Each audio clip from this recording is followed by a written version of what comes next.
perfect life looks brilliant. Give me more of this. I'm out of control, about to blow, and I've been caught in the undertow. So toxic, but I can't get enough. You bury me, bury me. Yeah, you bury me, bury me. You've got me hypnotized. Push me out of myself. You've got me hypnotized. I can see, I can hear, going crazy by the light. It's got me hypnotized. You've got me hypnotized. And get you out of my hand again.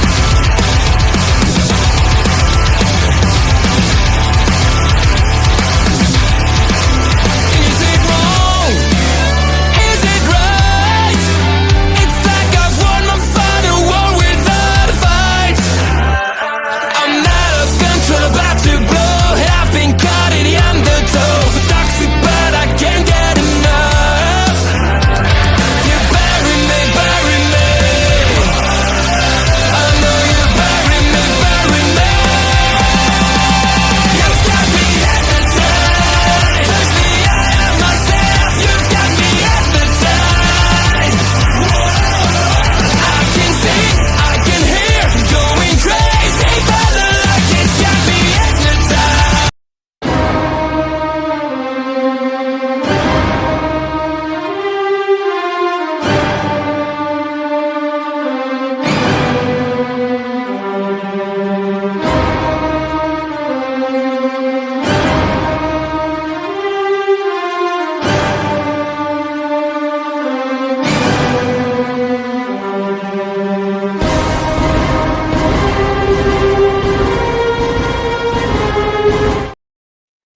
Hello, everyone, and welcome to a new edition of Marvel Talk. The Empress is not here to join us for this episode, so you're going to have to settle for OLED asterisks. And Andre, I was 2/3 on meth. C. That's still my favorite line from the goddamn movie. I mean, there were a lot of really good lines from this movie. Spoiler alert. We both really loved this. Shock. The guys who thought that The so Marvels good. was a great movie. The guys who thought The Marvels was a great movie, like this movie. The guys who thought Secret Invasion was significantly better than the rest of the internet thought it was. Mhm. Like, The guy who likes She-Hulk. The guy. Yeah, the guy. I said the guy. I like She-Hulk. I think She-Hulk Okay. is a great series. The guy I don't who's think like- it's one of the best. I don't think it's one of the best things Marvel's done, but I have no issues with She-Hulk in and of itself. Look at So- the chat room. We do have. I The am here Empress? to supervise my show. Yes, as we stated, the Empress has some very important deals going on right now, trying to negotiate some deals. So she is He's not wheeling here, and but dealing. she will be supervising us and our dumbasses as we go ahead and attempt to do this. Yeah, spoiler alert. This is a great movie. This is really fun. It's less funny than I thought it would be going in. And then that's not a But negative there- thing on this movie. There's I still ex- a good bunch of humor, but it's agree. not over. I agree. I was thinking this was going to be Guardians level fun, like just out here fun kind of thing with a good story. But it was really interesting how they made the comedic stuff work within a very dense and important subject matter of the movie itself. 100%. Like the way they morphed the comedy to kind of match, but to me this felt like more to the level of what like Iron Man was. The original Iron Man felt like you had lots of action, lots of serious beats, but you had your comedy peppered in throughout that gave you the fun little things that just made it really interesting. Yeah, like I said, I wasn't saying that it wasn't funny. I was saying that I thought I was expecting a very funny movie, and I got a really good movie with some funny parts, which I enjoyed. I also found out throughout this movie, as I was watching it with my friend Rob, I am way too much. Yeah, I am way too much like Red Guardian for my own liking. Way too much like Red Guardian for my own liking. Like when I see him trying to deal with Elena, it's like, oh, I could see me having this conversation with my daughter. This is not right. This is not good. And how supportive he is, and how fun he is. When she calls him like, "Who's old Santa?" Like, I'm like, oh god, fucking Alexei is me. It's not good. I'm fucking Alexei. So I had to rock the red for the Red Guardian. There you go. There you go. I am not going to be confused by Julia Louis-Dreyfus as just some child in a Red Guardian suit, like the Rizzler was. I still don't know what a fucking Rizzler is. I've had it explained to me by numerous AEW people. I still don't understand what a Costco guy is and what a Rizzler is. So I don't understand.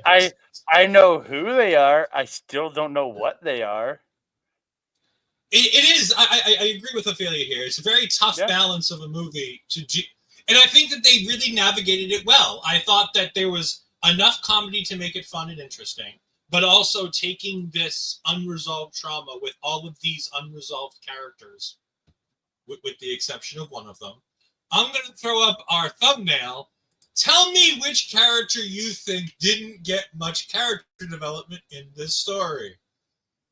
It's a hint. The character isn't on the thumbnail. I thought about putting her at the bottom of the thumbnail laying sideways, but I thought that might have been inconsiderate. Yeah, that one I was just like, okay, they took her out very quickly, which we all knew was going to happen because of the fact that she was in zero marketing. True. She never did any press for the movie. She never went to any red carpet showings of this movie. And the only time we see her in any of the trailer footage was the very first trailer. Every trailer after that showed the similar footage with zero Taskmaster. True. But it's just, I'm that one just surprised me off the hop. It's like, okay, that's how they're taking her this fast. But again, I'm also not against it because I'm also a person that also uses the hashtag not my Taskmaster, because I have a certain affinity for that character between Spider-Man and other characters that Taskmaster has gone to bat with in the comics, in the cartoons. I really like that character, and I felt like the MCU did that character dirty, in my opinion. So doing what they did here, I wasn't mad at it because it's like, all right, take her out, and then after the Secret Wars movie, you can bring in a real version of the more comic accurate Taskmaster. Like even if you still gender swap it to be a female, it's fine with me. I don't care about that part. It's just the backstory and everything and what the character was, I didn't care for. Yeah, I mean, I think Taskmaster did exactly what they wanted Taskmaster to do. She's supposed to go ahead and replicate people's powers. She replicated Foggy Nelson, as I saw on Twitter.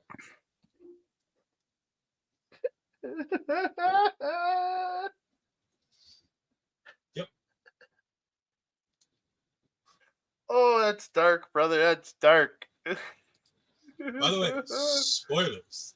Again, yeah, I don't think any of this is real new. Again, she was in zero. When you're considered one of the 6 people who are supposed to be part of this new group, and you're in zero marketing after the first trailer, guess what? It's not a spoiler when they die in the first 35 seconds of the show. Yeah. Again, I was just like, oh, they took her out that quickly is what surprised me more than anything. Is what it's like, oh, she's already gone. But okay, I'm done. And I love this movie that it takes place within a couple days. Mm-hmm. Like the condensed timeline for this movie, I really, really like. I really like the way they did it. Like the way it was all plotted out and the way it did it. And they spent so much time in certain scenes. in certain areas. They spent more time than you would expect in these areas. I really did like that. Yeah. We're going to do this. Obviously, these are always a lot different than our normal Marvel talks because it's a little bit more difficult to talk about a movie like this as a whole with a full review where we break down each piece because, one, we don't have notes about it because we've seen it once or twice. I will say this is the first Marvel movie in a significant amount of time that I'm dying to go back and see it again. Yep, me too. I will be back in the theaters seeing this again in short order. I think it's the first Phase 4 or 5 movie that I'm dying to go back and see. I'm sorry, Phase 5. Because Phase 4 is everything after Endgame, correct? Yeah, and then Phase 5 is what we're currently in. Then Phase 6 begins. Like Fantastic Four ends Phase 5, I think, and then Phase 6 is going to be. Okay. Or no, yes, this is the end of Phase 5. This is the end of Phase 5. I think. Fantastic Four begins Phase 6, I believe. Yes. I think so. Yeah, this is definitely then this with the exception of Shang-Chi, this is the first movie that I'm dying to get back in the cinema and see again. That's no knock on a lot of the other movies. I enjoyed a lot of these movies. We've talked about how much we've enjoyed a lot of these movies. There's something special about this movie. I really dig it. I like the emotional depth of this movie so much more than a lot of the other movies. The other thing I want to talk about with this movie before we start talking about individual characters and then our favorite portions of this movie is I wanted to talk about how they took the themes of the movie and use it as a cinematic backdrop where they use specific cinematic features to go ahead and do the movie. Starting right off the gate, they're doing the Marvel fanfare intro, which, by the way, thank you, Marvel, for bringing that back. I appreciate that. I missed it on the new Captain America movie. Thank you for bringing it back. I missed that. But halfway through, it starts getting covered in darkness. The sound starts to dissipate until there's nothing. I love that that's where we start this movie. And for me, I'll be 100% admit I don't know anything about Sentry. I don't really know much about Sentry. I know his character is very much a Superman, kind of a Superman style character, but I didn't. That's pretty much all I knew going into this. So this darkness coming over the Marvel logo, I had no idea what this was about. I mean, that's fine. Like, that's cool for people. If you know, you know. If you don't, when you look back, you can go, oh, that was cool. They kind of told me something out the gate. Because Yelena's opening dialogue here over the pictures of her jumping off the tower and come on board, which, by the way, practical stunt, fantastic work. Yeah, she actually did it. That's crazy.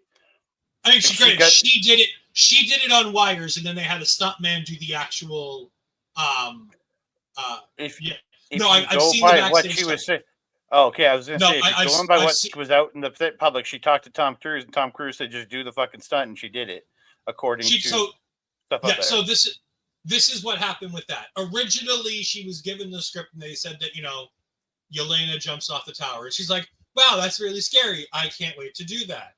And then when she got to set, they were like, no, a stunt double is doing all of this. And she's like, no, I want to do this.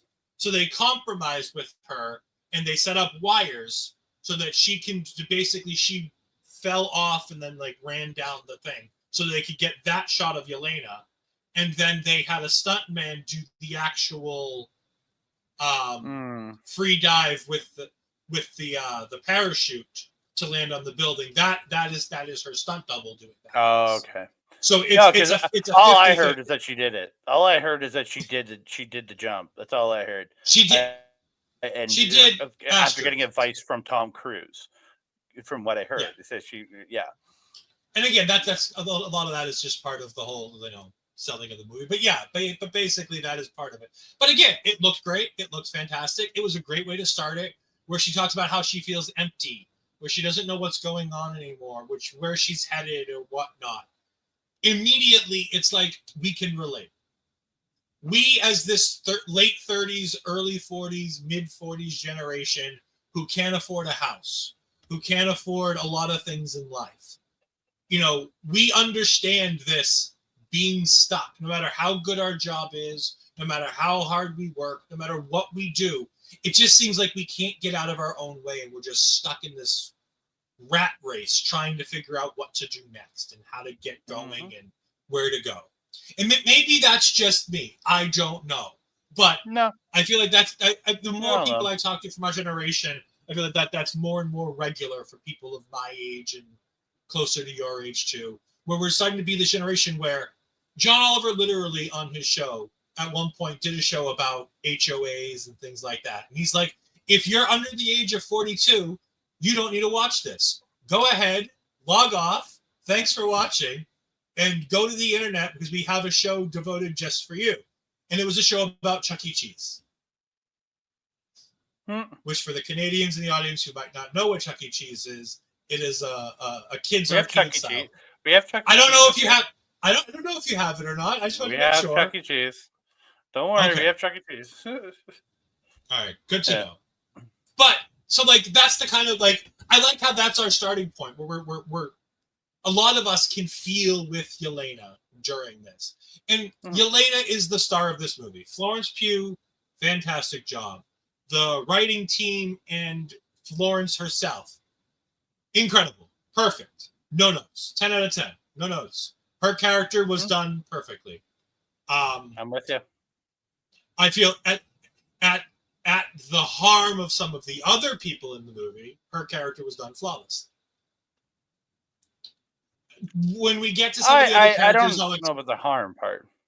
Okay. I'll explain my thoughts when we get to the particular character who I think really got hurt by Yelena being the centerpiece of this movie.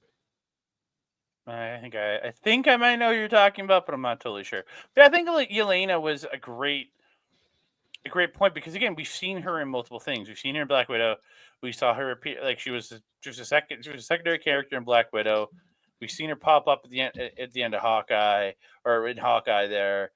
So we understand who this character is, and we can understand that she is essentially she's the new version of Black Widow, and it kind of tells us it tells a story about her wanting to kind of emulate her sister, trying to get Valentina to make her a public facing presence for the government and stuff.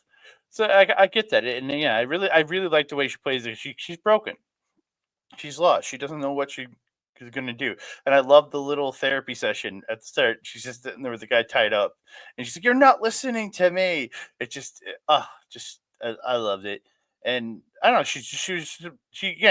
She's the character w's eyes we saw through most of this movie.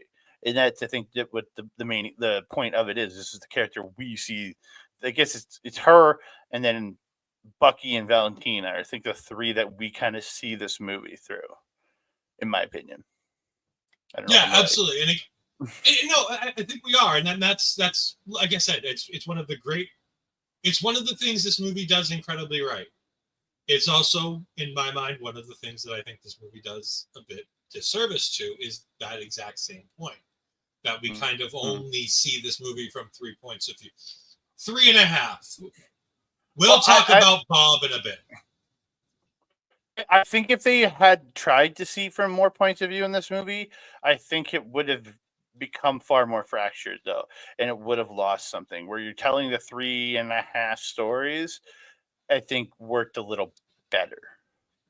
Yeah, like I said, I don't necessarily disagree. It's definitely something I want to talk about because I feel like one of the characters got lost in the sauce because of it, and I feel like it's something I want to bring up. Yelena has like you said, she has the entire character arc. She's the only character here, with the exception of maybe Bob, who really has that full character arc. Act 1, Act 2, Act 3, full character arc. I think other people have versions of a character arc in various acts, but none of them have the Act 1, Act 2, Act 3 character arc, with the exception of maybe Bob. Yeah, Bob. Valentina to a point, but like, again, Bucky's already evolved into a character. He's a character that's been super established, so that you don't need to do it with him. Red Guardian would be weird if he had a character arc. Almost, I think it would be weird if Red Guardian had a character arc. That would just be a weird movie for him to shift. He's just him and he's perfect. Yeah, but I think he had a bit of a character arc, and again, I think we'll talk about that. Yeah, but not the full 3-act evolution is what I mean. That would have been weird if he had the full 3-act evolution. I think that there's money in a David Harbour 3-act movie going from drunken idiot to. I don't think this movie was the one, but I think there is certainly a TV show or something that I think you could do along this lines. That I think you could really make some money off of a 2 or 3 episode David Harbour led Red Guardian thing. Like, I think maybe like do what Echo did. Like what Echo had, like a 4 or 5 episode thing. I wouldn't even go 4 or 5. I would literally go 1, 2, 3, and literally have it be episode 1, talk about the 80s with him being Red Guardian. Then, Act 2 would be from the end of the Black Widow movie to the beginning of the Thunderbolts, and then Act 3 would be that in between that 14 months that we'll get to at the end of the movie. Oh my god. we'll get to the 14 months in a bit. But I think that there's money in something like that, because I think David Harbour and the Red Guardian character could be developed in a really cool and interesting way if they chose to. Oh, 100%. I think there's something there. Oh, yeah. While we're here, Red Guardian, David Harbour, 10 out of 10 no notes. He is. Go finish. No, go ahead. Yeah, dude. Again, he's perfect. Like, he does exactly what you need him to do. He's essentially the goofy sidekick, and what this character is a goofy sidekick to Yelena, to essentially. But he has his own flaws and everything, and you do see an evolution in him, but it's not the same way. He just kind of makes a realization when something happens, and he's like, okay, I fucked up. And you know what I mean? He gets his heart broken in this movie, which it was absolute perfection. But yeah, but he does it so perfectly dead on. I love him. The only thing I could say about Red Guardian is yes, he's so great. There are so many fun things here with his love of all things super soldiers and Bucky. The fact that he's living just outside Baltimore, like literally 1 block over from Baltimore, where Isaiah Bradley lives, like there's just so much love for him for other super soldiers. That conversation he has with Bucky where he asks him what type of soldier serum did he get, and Bucky's like, I don't know, regular? Well, no, he goes Hydra. He says Hydra. No, he says regular first, and then corrects himself to Hydra. Oh, okay, yeah. You're right. And then he goes, and then he gets a reproduced version. It's just like, because he's trying to compare himself to Bucky throughout this whole thing. And then also he's comparing himself to the U.S. agent too. It's so good. It's so good. Yeah. I thought Red Guardian was amazing. I thought they did great with it. David Harbour has done such a great job leaning into this with the press, with driving to the premiere or CinemaCon. No, it was CinemaCon, I believe. He drove everybody in the Red Guardian limo. I can't remember what it was, but yeah, he did for one of them, yeah. He's just so good. I like that he's fully invested. I think if this is the kind of thing that could go real bad real fast if the person portraying the character isn't fully invested. And David Harbour is 100%. Invested. He is fully invested. 100%. He is doing yeoman's work. Congratulations, David Harbour, for all the greatness. Valentina Allegra DeFontaine. Got to be clear. DeFontaine. Because she's not in, she is DeFontaine, just like it is the Secretary of Defense. I thought, again, Julia Louis-Dreyfus. Sensational. 10 out of 10. No notes. I think she was spectacular in this movie. Yeah, it's the character you read on the page kind of come to life in the most realistic version of this character you can have. You know what I mean? Like there's points of the character that don't exist in there, but again, they would never work in this current version of MCH. But she's perfect. She does exactly what she needs to do, and she's so good. She's just a great. She's like Julia is a great actress. Like that is a huge part of it. She's a great actress. And As she someone with a just similar last name at one point, you must include the "duh" part of the name. yeah, No, you really I do. just I just love how it was literally like a point in the movie. They took 5 seconds to like they took a significant like 2-3 minutes to make that joke for no real Well, reason other than to make the joke. and I'm watching that scene, right? And I because the I guess the congressman that she's Yeah, going at it with is the new. He played Princess Meghan Markle's dad on Suits, and yeah, Wendell he was Pierce. It's Wendell yeah Pierce. Wendell Pierce. He was such an ass bag on that show, and it is just the same thing here, and I loved it. Yeah, I thought Wendell was a fantastic addition to the cast. I thought he did sensational. Um, the way that she did all the things that she did. That he did. But back to Allegra, to Madame Hydra, Allegra de Fontaine, however you want to talk about her, leader of the Ox group, which is basically just a group to give her. It's an MCU created group. It doesn't really exist deeply in the comic accurate anything, which is fine.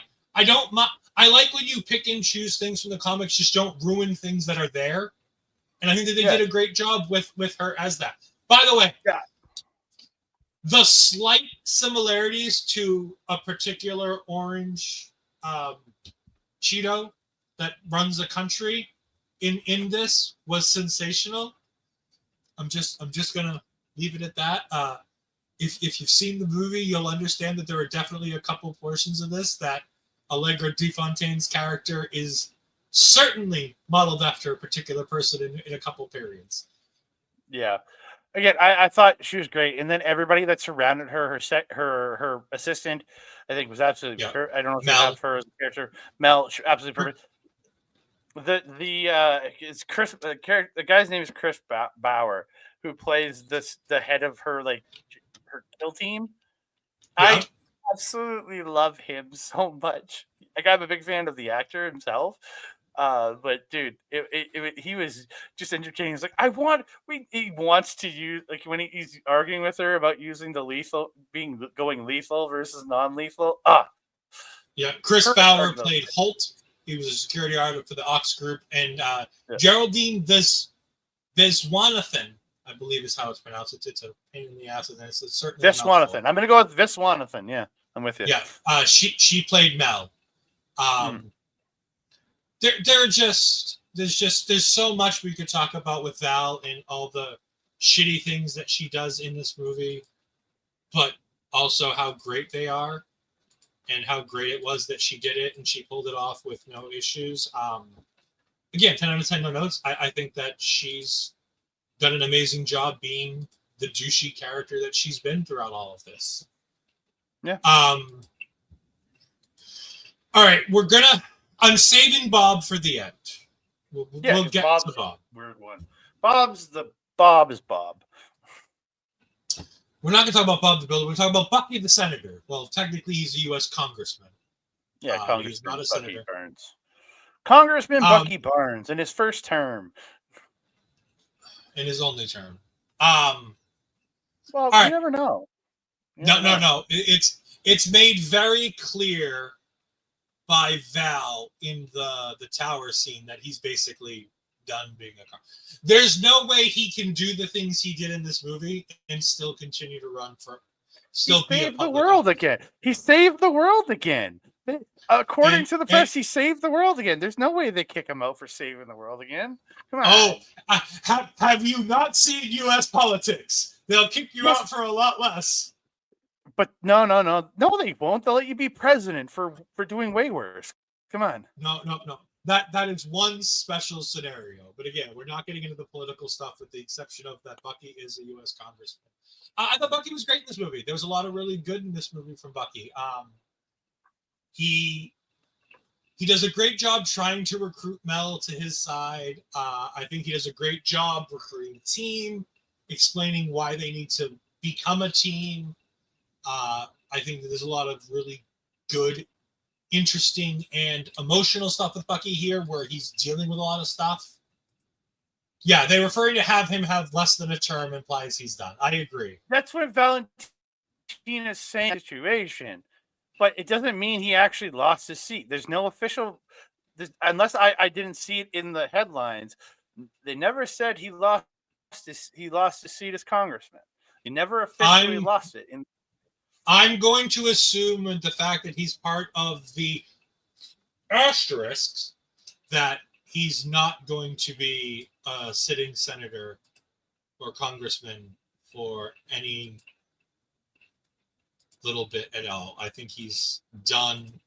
And like I said, I think getting involved with all, again, it really doesn't much matter either way. He was great in this. Him washing the arm in the dishwasher was great. I thought that was fantastic.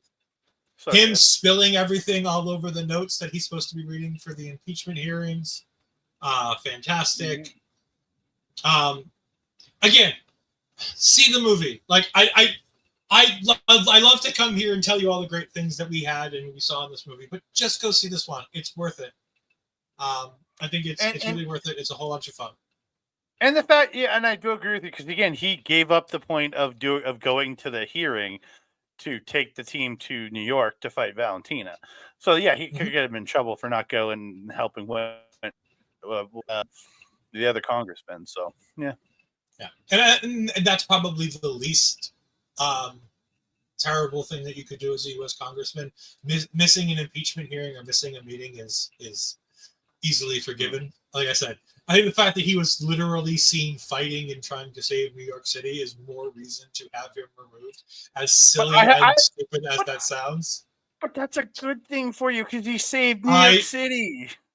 I agree, but I guarantee you, if that happened in real life, he'd probably be removed from office. Anyways. Nah, dude to be elected for life. We know that. Come on.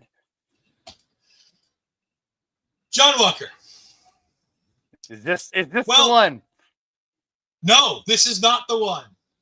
Because I think they give us the other one. They give us a lot with John Walker here. Mind you, they give us a lot to talk about with John Walker, but they don't really focus on it. But we find out that he's had a child since Winter Falcon. We see that he's no longer with his wife, that his family has left him because he's a douchey guy who can only see. He's a bit of a narcissist, and all he can really do is focus on himself. So it makes it tough for him to focus on anything else. We see the scene where he's supposed to be, watching his son in the playpen, and he's on his phone, and the kid's trying to get his attention, and his wife is like, "Aren't you paying attention?" And he's like, "Yeah, I'm watching him. He's there. He's in the thing. It's fine. No big deal." I think there was a lot in here that I thought that he liked. I thought that they did a lot of good work with John Walker. Again, it wasn't a lot of heavy lifting like with Yelena or Bob, but I think that they did a really good job making sure to tell us why John Walker is in the position he's in. And to an extent, they helped revive him and to bring him back to a more positively looked at person. You look at John Walker differently at the end of this movie than you do at the beginning.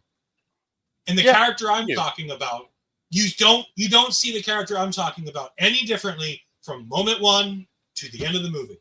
The character has zero depth, zero development from moment one to the end.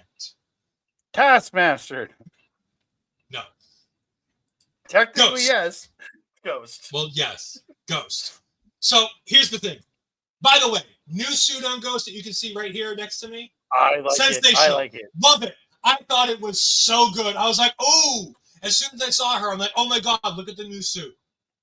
The helmet, the lack of face on the helmet makes that character more appealing to me because it's Ghost. You're not supposed to be able to see the Ghost, and not even when she's full in, her face is covered. You can't see the Ghost, and I love that. I really like that bit in there.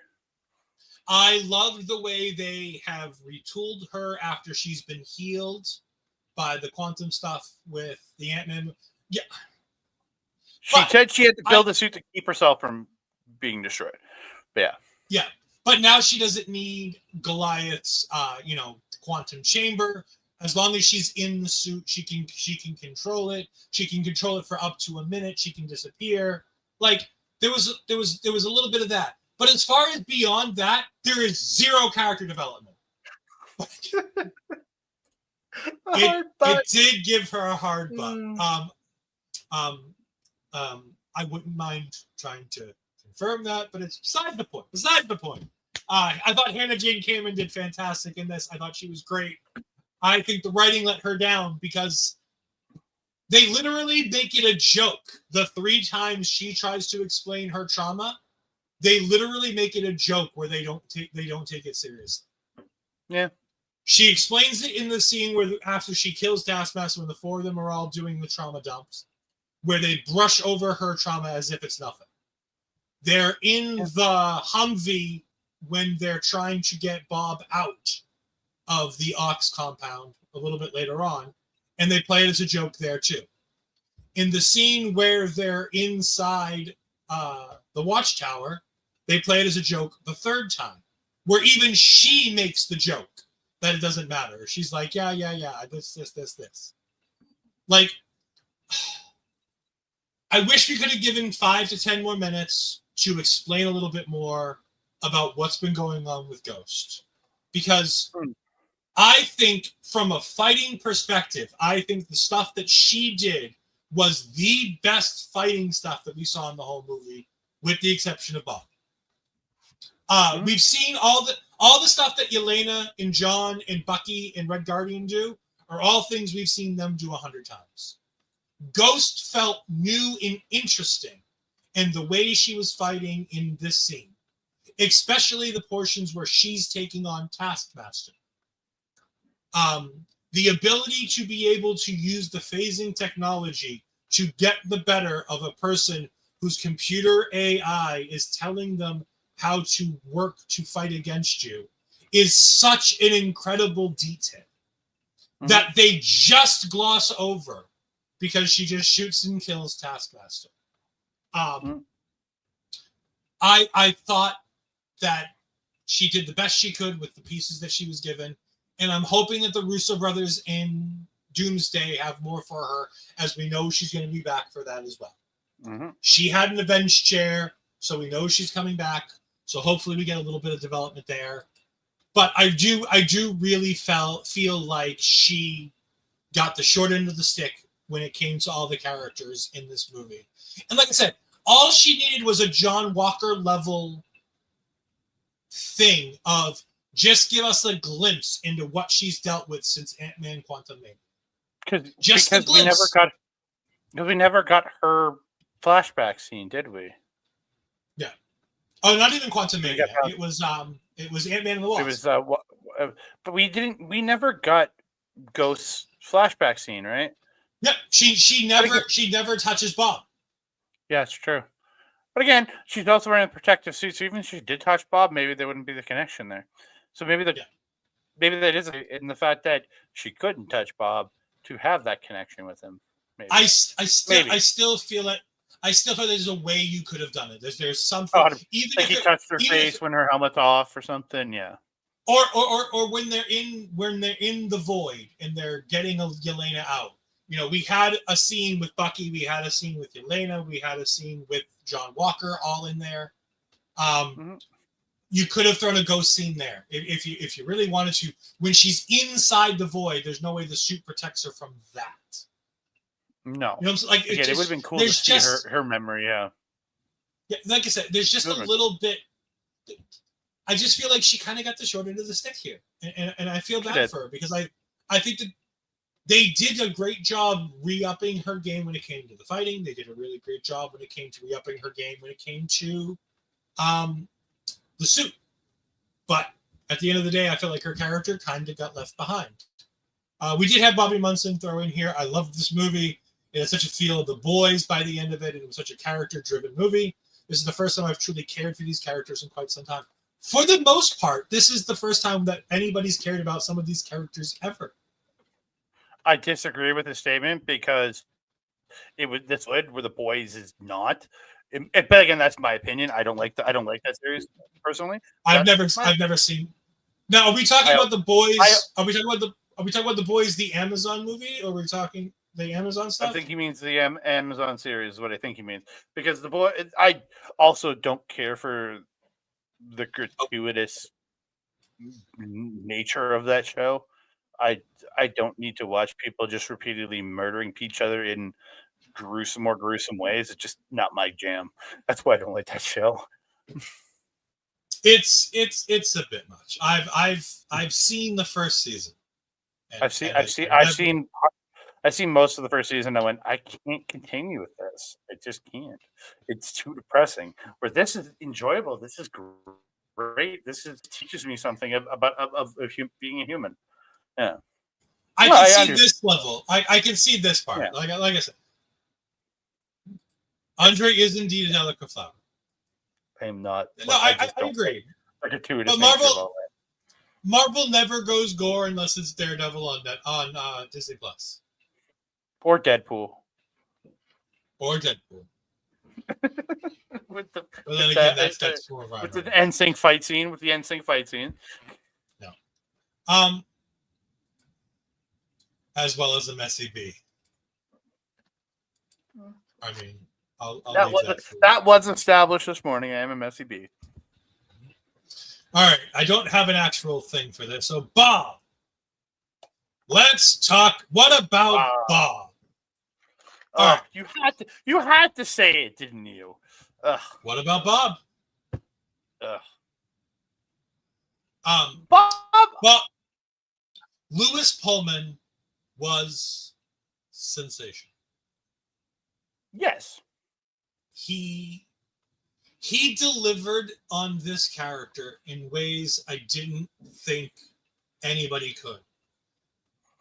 This is the character I was most worried about going into this movie, because I didn't have any familiarity with this character.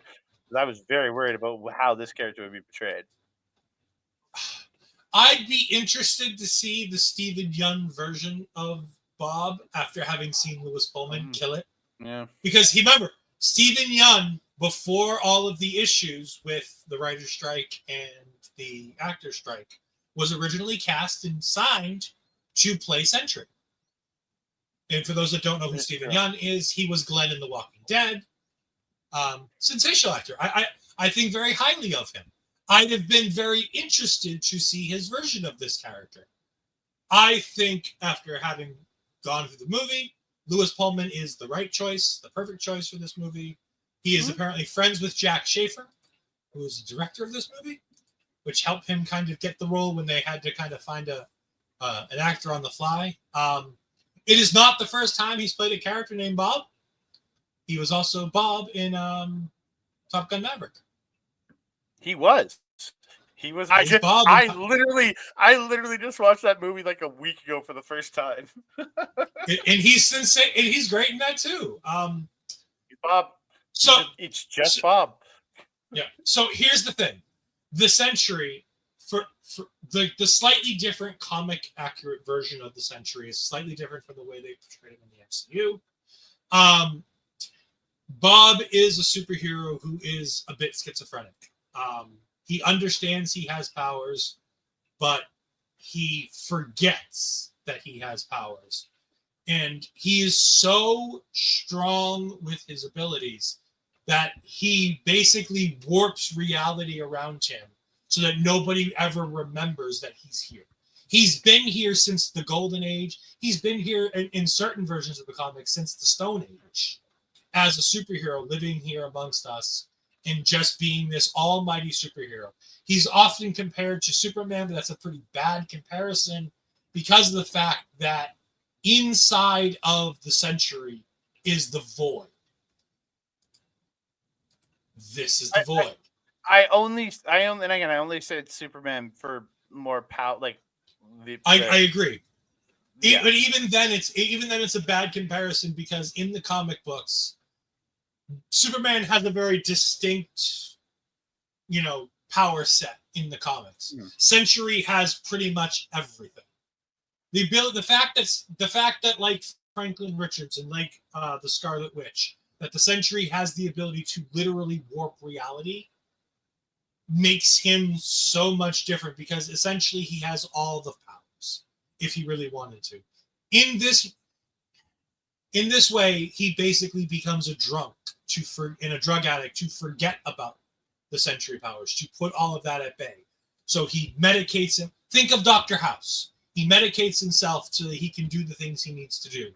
In this, it's kind of in the same way, I think, for the Sentry character in my mind, is how I see it, where he goes ahead and he drinks and he uses drugs to suppress the superhero that lives inside of him. He goes ahead and whatnot. But he always warps the reality around him when he's not around. So it's not so much that they're building the Watchtower as he's coming into his powers. The Watchtower is kind of developing around Avengers Tower. Not in the movie, but I'm saying in the comics, that's kind of how it is. The Watchtower was always the same building as the Avengers Tower. It was just never known to anybody because he keeps that at bay. The Void is all the negative energy that lives inside of him and that lives inside all of us.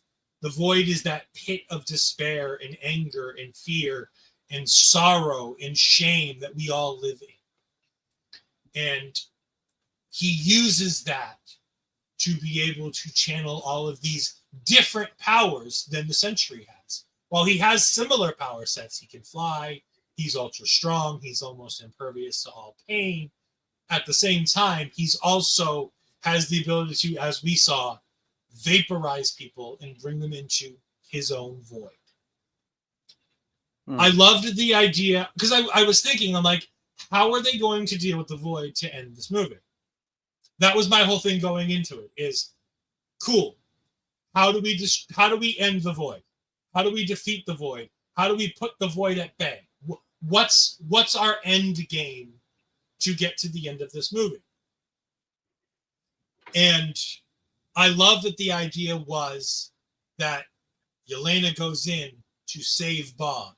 And if you save Bob, you don't defeat the Void, you don't destroy the Void, but you put Bob back in charge. You bring him back to the forefront. Yeah, almost because they do talk about it later on about him saying he can't use his powers without other things happening. Yeah, bringing that. I was going to say, also like in Moon Knight, where you have one driving the wheel and the other stuck in the backseat. No. I knew Andre would love that comparison. I knew Andre would love that. At least this one is enjoyable. The other one is not. Oh, you got to stop picking on Moon Knight. It's fantastic. This movie did handle the topics of substance abuse and mental health very well. I thought Jack Schaefer did a fantastic job with...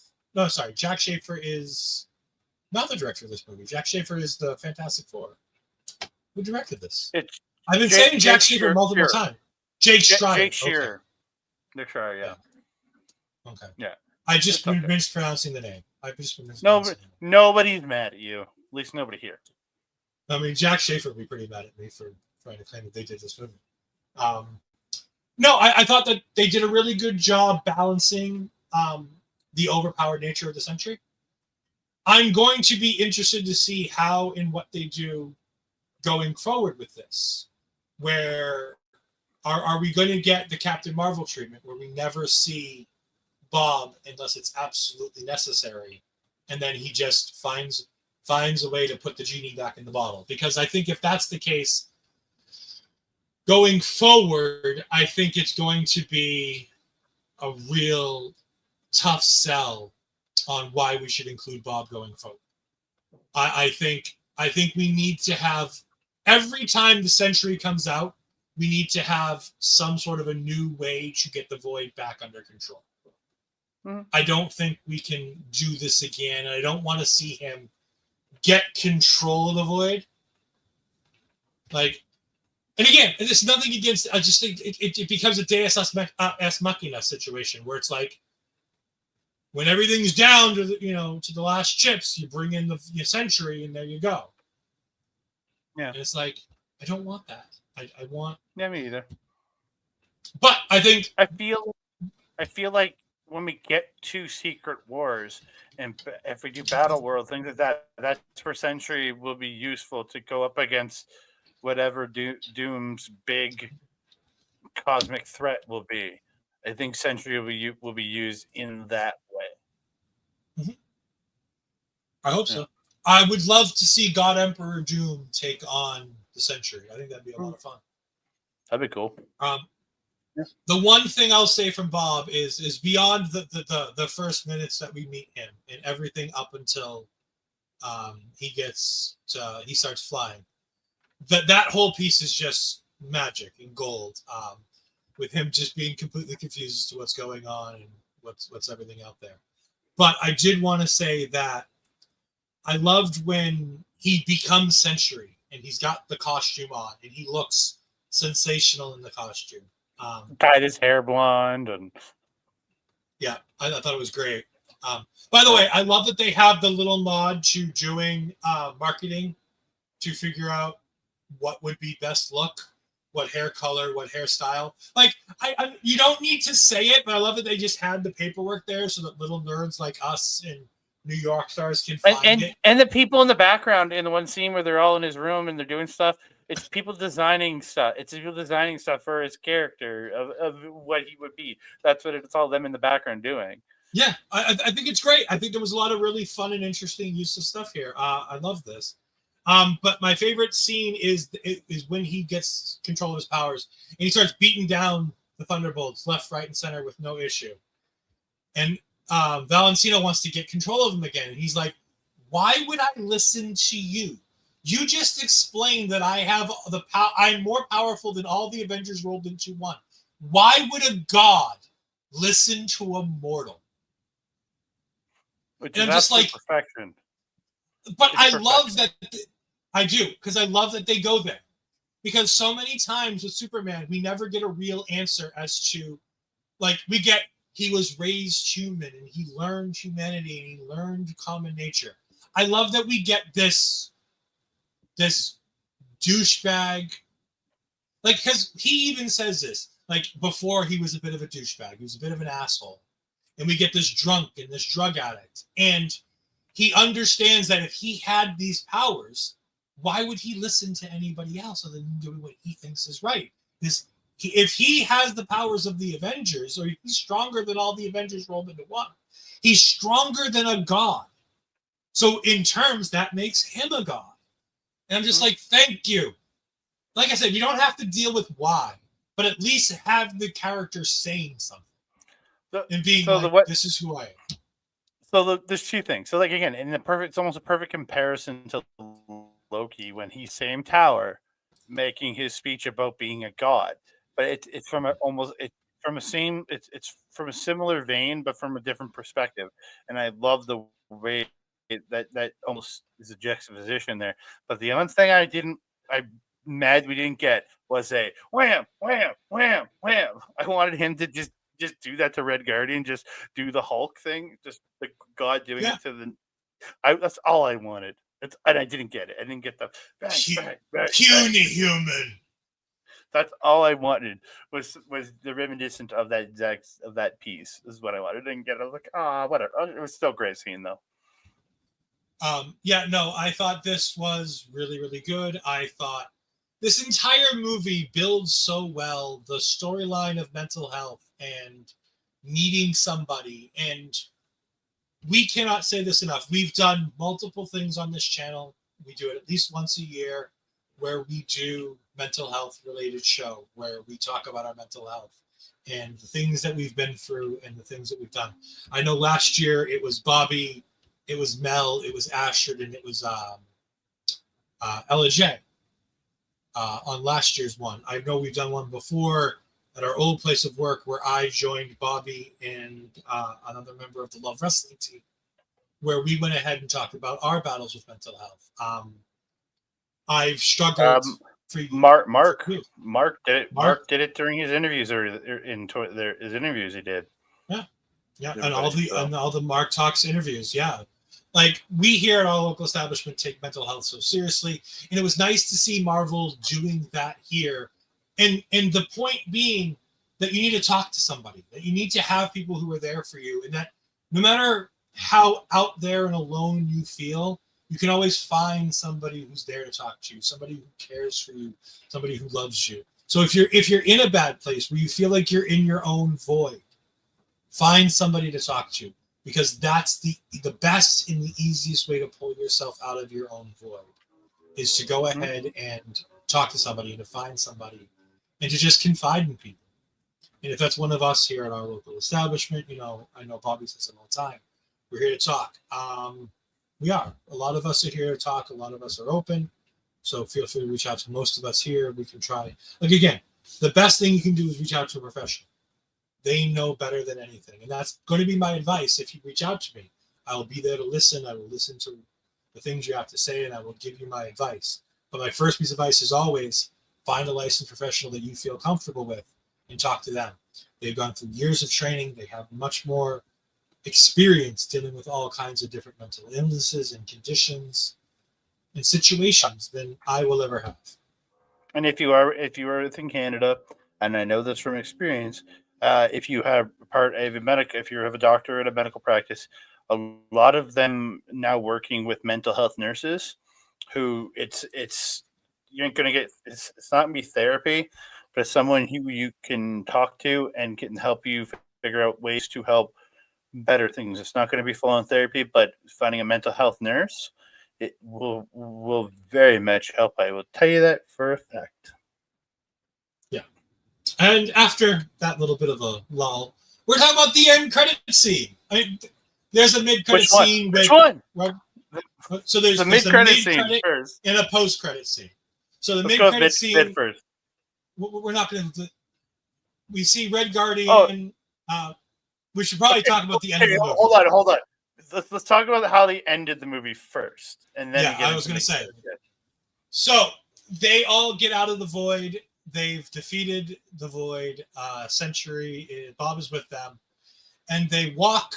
They're trying to chase down Valentina because they see her standing there in front of them, and she walks through a little barricade covered with plastic on it, to a line of reporters that she had set up to see the Sentry. And she goes, "Your newest saviors of the earth, the new Avengers," which is what the Thunderbolts asterisk was always hiding. By the way, it goes to the credits, it changes from it shows Thunderbolts and then it gets pulled away and it's the new Avengers logo. I do want to thank Peggy for pointing this out to me. I want to thank Peggy for pointing this out to me. This is some new marketing. She sent this to me. Yeah, this is some new marketing going on now. Marvel is already covering up the Thunderbolts after opening weekend with advertisement for the new Avengers. I would not be surprised if movie theaters start playing this movie as the new Avengers on their boards as well. Honestly, I think what's going to happen is you're going to see Thunderbolts, the new Avengers.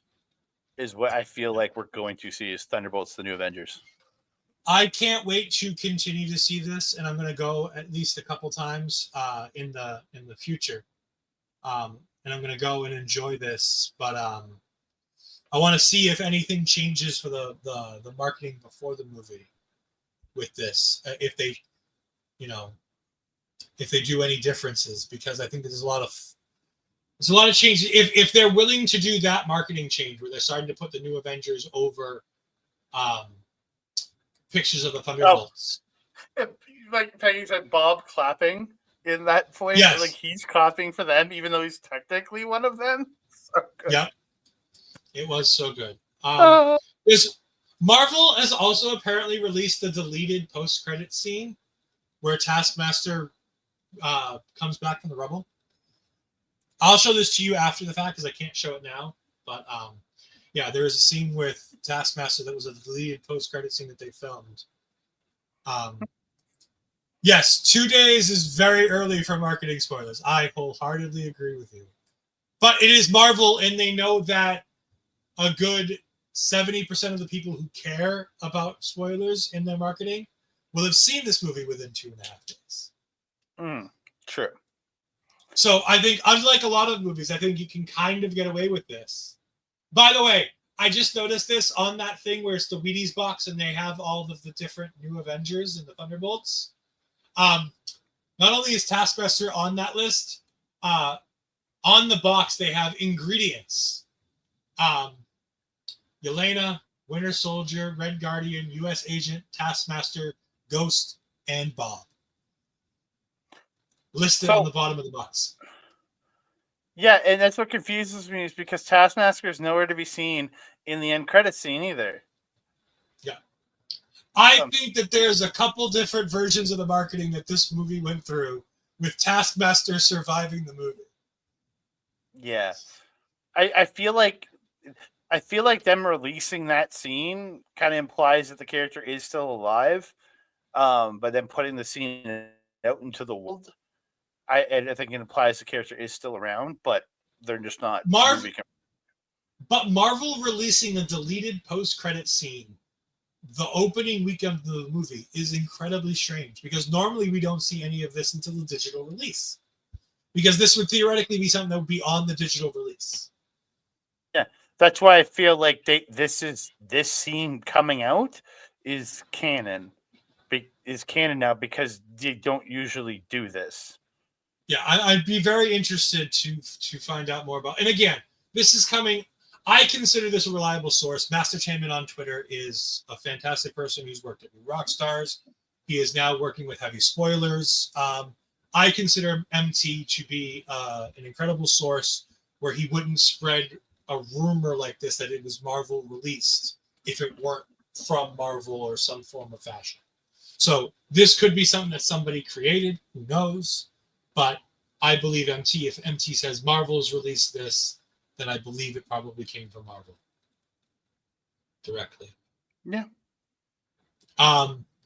So we get the mid-credit scene where we have the Wheaties box, where Red Guardian is trying to sell the new Avengers task Wheaties box to a lady who wants nothing to do with him or it. Yeah. Great. Fine. Alexi's hilarious. It was good. We then have the post-credit scene, which is the most important part of this. It is 14 months after the events of the movie. Interesting timeline. That puts us in mid to late 2028 or 29, I believe, in the MCU. Because it's 2020. I believe, if I remember correctly from the new Captain America movie, Brave New World, it's 2027 in April when they're meeting at the White House. And if Bucky served for almost a year, that puts us around 2028, because a U.S. congressman would serve 2 years, as opposed to the 4 years that a president serves. They have to be reelected every 2 years. So it would put us probably about 2028, which means if it's 14 months later, we're probably somewhere towards the middle to the end of 2028 or 2029, early 2029, I would imagine. MCU is very bad with timelines, so it's hard to tell where we're. Again, this 14 months later could become 4 months later. Look at Spider-Man. No, I don't think we're going to get that drastic a change like in Spider-Man. But we do have the scene where they're all in Avengers Tower, which is now New Avengers Tower. It's no longer the Watchtower. Bucky and Yelena are having a discussion about Sam Wilson, who has reformed the Avengers, to which led to me and my buddy going, who is on that Avengers team? Shang-Chi. So, Andre, who do you pick? 6 people, because the Avengers are typically at 6. Okay. So it's Captain America, Sam Wilson. Okay, I just need to look at the MCU as a whole right now. Okay, so Captain America, Shang-Chi, because again, you have to bring him back. Um, I want to put Spidey there because there is a relationship, but the relationship is fractured because he doesn't know who he is anymore, right? So I don't want to put Spidey there. Maybe. Oh, Star-Lord. He's on Earth now, right? End of Guardians 3, he came to Earth. Maybe Thor. Maybe Thor. I don't know. The Shuri's Black Panther, I think, would be in there, and I honestly don't know who else to pick. But, Joaquin Torres is Falcon, and Joaquin Torres is Falcon, so that would make 6 there. Yeah. And then the asterisk of Doctor Strange maybe replacing one of those other ones. So I think you're right on a little bit of this. I think you're also in a bit off on mine. You stole my first one. Iron. I remember we're doing this 14 months in the future. You're going to be rebuilding the Avengers in a way that feels like the Avengers. You're gonna. I guess it's gonna be Falcon, Sam. So you got Falcon and Sam. That's 2. Thor. I think Hulk. You have to put Shang-Chi on the team. I think you're putting a Hulk on this team. She-Hulk. I think we want it to be She-Hulk. I think we're going to get Mark Ruffalo because Mark Ruffalo is confirmed for Avengers. You think maybe we would get Thaddeus as Red Hulk? No, I think we are going to get. I think we're going to get Mark Ruffalo, Green Hulk. I also think Shang-Chi. I agree with you on Shang-Chi. For the 6th one, I'm gonna go a little bit out there, kind of like what you said. I think it's Doctor Strange, because they know of Spider-Man, but they don't know who he is or how to find him. With a 7th potential, potential one being Daredevil. I know Daredevil's gonna stick to. I know Daredevil's gonna stick to the things that are more down to earth.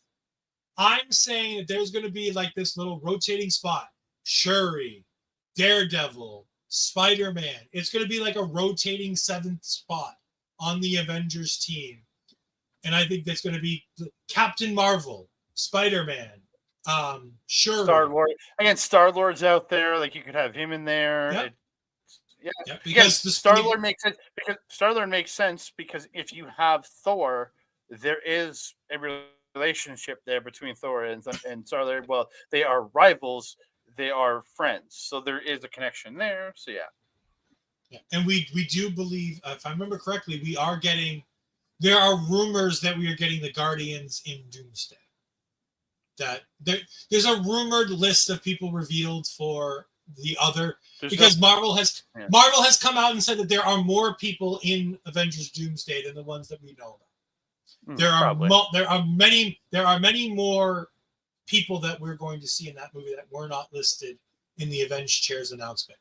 One of that was the new team of the Guardians.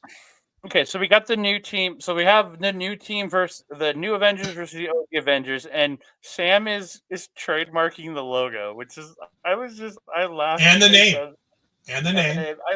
I laughed at that. And then Alexei, knowing all of this, comes in with the most us thing that I could ever see. Because this is our generation where you replaced an S with a Z in everything. Boys to Men, the Hardy Boys, the Avengers with a Z. Yes, the new Avengers. I love Alexei. He's so great. He does perfect in this movie. There's a couple of key things that we need to talk about here. One, John Walker put things in his chair that he didn't label, so he doesn't know what they are. 2, Yelena is essentially the team leader, which is interesting, because I would have thought that would have gone to Bucky. Yelena seems to be the leader here. I think being what this movie was, her as the team The jumpsuits, the new Avengers jumpsuits was great, but the Fantastic Four, based ones with all the decals on it, like what Johnny was trying to do. Yeah, I feel like I think Elena is the leader, but I feel like Bucky is kind of her cap to her, like say her she's Tony to his cap. I think is what I think the relationship kind of thinks to me is that because he's that experienced soldier who's done all this shit. She's the kind of newer leader. You know what I mean? I feel like it's kind of I think those two are kind of going to be end up co-leading this team almost. You get what I mean? Like I feel like absolutely. Yeah. Like I said, she is absolutely the anchor for Bob. I get that entirely. I just think it's interesting that you've had a guy who's been around the Avengers so much, and he's not like the figurehead leader. It doesn't seem like it is. And like I said, I don't disagree with you, Elena. And again, he could be the public-facing leader of that team. He could be the Avengers leader, but in the Watchtower, in this, Yelena's your tactician, your fighting plot, your game leader. She's the cap to the Iron Man. Reverse it. She's the one who's the tactician running the team into battle, where Bucky is the public-facing Tony Stark to be the bravado of the team. Yeah, we find out in this that there are things going on in space. This means we're getting incursions in Doomsday. We are 1,000% getting incursions in Doomsday, because the ship that comes out after she talks about things going on in space. So that means at the very beginning of Doomsday, we are dealing with an incursion event, which means we're going to see an incursion. And I pray it is like it is in the comics, with the red glow of a planet coming into the orbit of another planet. Oh my God, I hope they get the Jonathan Hickman right. Oh, it's so good. Yeah, we can see it. And so like you have the Fantastic Four, it shows the Fantastic Four ship. They're, as Wikipedia calls it, they're interdimensional spacecraft coming through. I feel like this could possibly be ending of Fantastic Four. Is this scene I think this is the opening scene to Doomsday. Because there's one simple fact of why I say that. This scene was directed by the Russos on set in London for Doomsday. Oh. This post-credit scene was filmed recently by the directors of the Doomsday movie, which leads me to believe that it is much more closely resembling Doomsday than it could be a link to the post-credit scene of it could link in as like we could get a longer version of this as the post-credit scene to the Fantastic Four. That's potential. But I think that this is so much more. I think this makes much more sense. Also, the Russos are notorious for when they direct end credit scenes, making them pieces of a movie that they're working on. If you remember, the end credit scene in Ant-Man, I believe it is the one where they have the scene literally pulled out of the middle of Winter Soldier. Mm-hmm. Remember where they have Bucky with the arm stuck in the vice? Yep. Fellows, how did you like this over Brave New World? Andre, we already have Peggy's answers. Thunderbolts is so much better. Yeah. Again, I really loved Brave New World. Don't get me wrong. I praise that movie. I thought it was a great movie. Just this was such a much better told story. Again, it was such a well written. The themes of it, everything was perfect. The heroes that were in it were great. Again, better movie, but not to diminish Cap. I thought Cap 4 was great. Yeah, no, Eric, that's fine. No big deal. Like I said, I got the gist of what you were saying. You were saying Fellows and Peggy, because of course this is Peggy's show now, and we're just here because Peggy's got real life stuff. She's being a boss lady, doing some boss level stuff that she couldn't be here for. But no, absolutely, no, there's no problem with that. Like I said, I thoroughly enjoyed this more than Brave New World for the simple fact that it felt like a cohesive story. I think Brave New World is a really great movie, but it suffers with the fact that it's more than one movie. And I think the one great thing about Thunderbolts. It's the same thing as Daredevil. Yep. Daredevil's only fault is that it feels like it's two different shows in parts. And I agree the same thing with Brave New World. There is nothing wrong with either plot and way that the Brave New World movie goes. But you can tell it's two different movies kind of sliced together and put together. Whereas this movie was created by one creative team and had one creative mind source, I'll say, because obviously there are many creative minds who were part of this. But the whole team was the same from beginning to end. And I think that really makes this movie a much more cohesive and more enjoyable movie. Brave New World, I didn't like how the Falcon didn't take the serum. I don't think that Captain America always needs to be a super soldier. I love the idea of having a Captain America who is just a dude. Yeah. I think that's again in the comics, he never took the serum either. When he became Captain America, he does not take the serum in the comics. Yeah, the Sam Cap never takes the serum, and I love how they make that a point in this movie. There's a point where he talks to Bucky about that, and he goes over it. Should I have taken the serum? Did I need the serum? And he's like, no, you don't have to be Steve. You can just be you. Be you with the shield. Be a new Captain America. And I think there's a lot of greatness in that. I like how it was baked into the story. And great, I can see how that's not for everybody. But at the same time, I like that it's semi-comic accurate, like Andre says, too, where it's very much something that you can do. By the way, in preparation for the Fantastic Four, Doomsday, Spider-Man Brand New Day, they are not sponsoring us. However, I do want to say that you should go out and check out Marvel Unlimited. Marvel Unlimited right now is $7.99 right now for the first month, and it is $9.99 after that. It is well worth your investment. However, I will say make sure that if you're going to do this, that you have a tablet or a really good computer emulator for your phone, because trying to read these comics on the phone is not good. It's very difficult. So you need to make sure that you have a tablet if you're going to. I have just got started reading the entire Secret Wars run. I am on the second issue of Secret Wars. It is chef's kiss fantastic. The Maker version of Reed Richards. Such an arrogant douchebag. Yeah. I'm currently. Oh, go ahead. Peggy says this. There's something said about anybody can be a hero, and yes, hashtag non-sponsored. But it's great. I have Unlimited.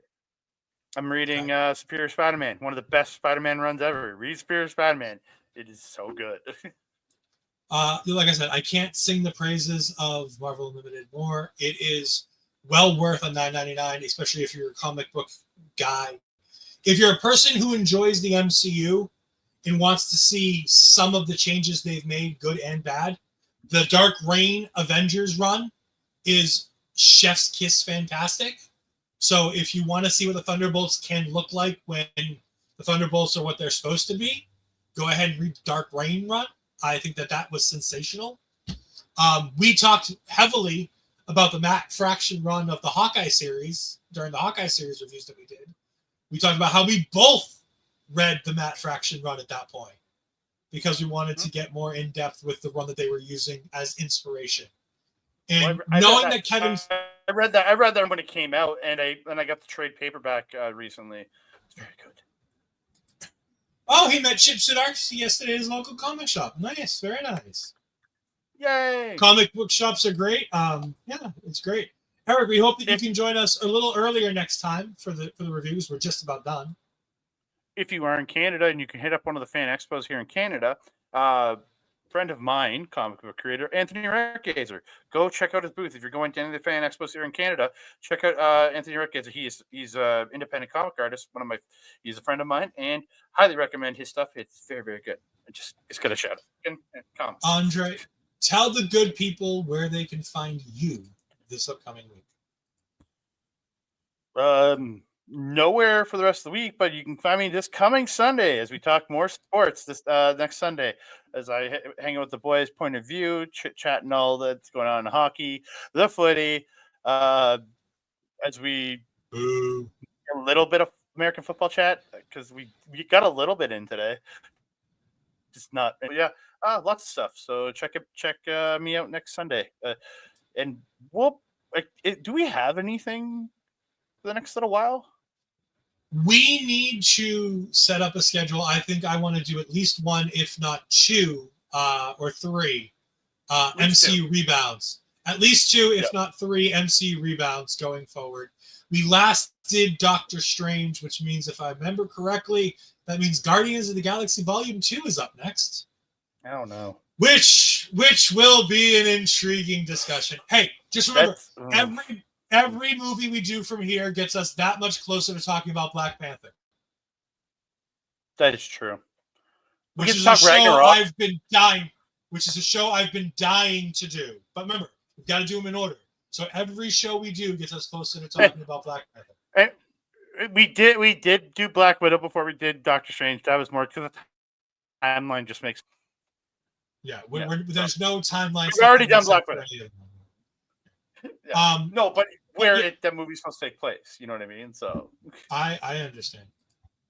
If you want to find me, I don't know why you would, but if you do want to find me, you can find me on Twitter and Blue Skies at EdFries12584. You can find me on the Twitch at twitch.tv/EdFries2002. You can find this simulcasted every time we do a Marvel Talk on that Twitch channel. You can go ahead over there.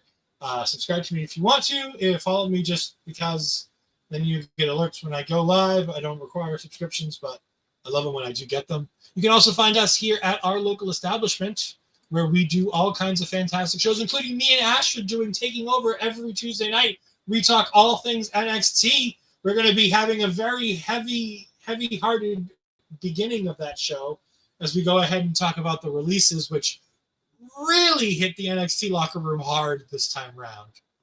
Long live Carl Fredericks. Yes, Carl Fredericks is back. He said today that he can DJ anywhere he wants to DJ now.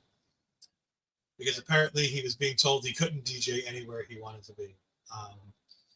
But no, we feel bad for anybody who was released. We do not have any show of that idiotic tribalism where people are like, oh, this person should lose their job. Or this person, is going to... Look, all these wonderful people are going to do fantastic on the indies. Carl Fredericks is going to do great work. Javier Bernal, Big Body Javi, I feel for you, buddy. He's going to do great wherever he goes. Shayna Baszler, Dakota Kai, all of the wonderful talent who got released are going to do some incredible things. So support them. If you think that these people are worthwhile, if you love these people, watch their Twitters, watch their Instagrams, wait for their pro wrestling tees or their T Publics or whatever store they're going to be setting up. Buy a t-shirt, because that's going to be a great way to support. If they're streamers, like people like Carl Fredericks is sometimes, like people like Javier Bernal are, go ahead and subscribe to their stream. Dakota Kai is a streamer. I did forget about that. Shayna Baszler, I follow Shayna Baszler. Go to their streams and go ahead and give them a sub. No, it's not a lot of money. No, it doesn't support them as much as we'd like it to, but it shows that the community is behind them. Go and do things like that. Buy t-shirts. Go ahead and subscribe to Twitch streams if they're Twitch streamers. Do things like that, because those are the things that show these people how much we love them. Javier Bernal had a stream the other day, and he was literally crying for the first couple minutes of his stream, not because of the fact that he was sad that his job had ended, but by the outpouring of support from the community, jumping into his stream, telling him they loved him, telling him they can't wait to see him in these 30 days, and people donating money via tips and subscriptions. Those are the kinds of things that will make these people feel better. It's great to go ahead and support them on Twitter. And if you can support them financially, those are the things that you can do right now, the easiest things you can do to support these professional wrestlers, because that's the things they can do in these 30 and 90 days before they get to go back out and do work on independent wrestling shows, where then your job is to buy a ticket to the shows where they go when they're in your area. And buy their merch when they're in person, too. When you're there, support independent wrestling, because independent wrestling is the best. because your ticket will support the company that is bringing them in. And if you buy their merch when you get to meet them before, during, or after the show, that supports them. So you're supporting multiple once they hit the indies. So go find your local independent wrestling company and support the indie wrestlers that are there, because they might be the future. I know a couple right now that I've become friends with that I know are going to be stars. So, and like, I'm happy I'm friends with them now. I mean, I'm lucky enough to live out here in the Boston area where I have Chaotic Wrestling and I have Wrestling Open from Beyond Wrestling, where countless WWE Evolve talent are, coming through the doors and doing great work. So I've gotten to see the future of the WWE based on the Evolve programming and the WWE ID program. So always support your independent wrestling. It's some of the best things you can find. And the tickets are so affordable almost all the time, unless you got weird indie companies. Yeah, I do. Weird indie companies that charge $60, $80, and $90 for a ticket are weird. But most companies are smarter than that. Anyways, thank you all for joining us. We greatly appreciate it. We will see you probably, I would say, in 2 weeks on our regular night of Wednesday, so like a week and a half, when we're probably going to be doing the next in our MC Rebound episode series, which is going to be almost guaranteed to be Guardians of the Galaxy. But go ahead and find Andre next Sunday, where he will definitely announce the date, the time, and the movie next Sunday. But it's going to be great. And yes, it's 6 weeks until the Fantastic Four. No. This means 14. May 14th, which is the next May 14th. Okay. Week and a half. 14th, 1, 2, 3, 4, 5, 6, 7. I'm sorry. It is 8, 9, 10, 11, 12 weeks until we get to be back here for the Fantastic Four. But late June, Ironheart. Yes, we'll be back for weekly episodes for Ironheart, I believe is what we've agreed on. I will be back for weekly. I will be back for weekly episodes of Ironheart. Andre may or may not be here. I plan to be here. I know. I'm just making the whole Daredevil joke that we had in the beginning, where you were like, "If Daredevil's bad, I'm not here every week." Then again, I also said I didn't know if I'd be there every week just for scheduling. And guess who is the one that made every show that one? It wasn't my fault that my surgery got planned right in the middle of Daredevil. I'll be honest. I kid. You know what, Andre? Me and Peggy might be co-hosting with The Void of Andre C. next time. If you don't, I just show up wearing a hood and I just go, just talking weird voice. Thank you all for joining us. We greatly appreciate it. We'll see you next time. Bye.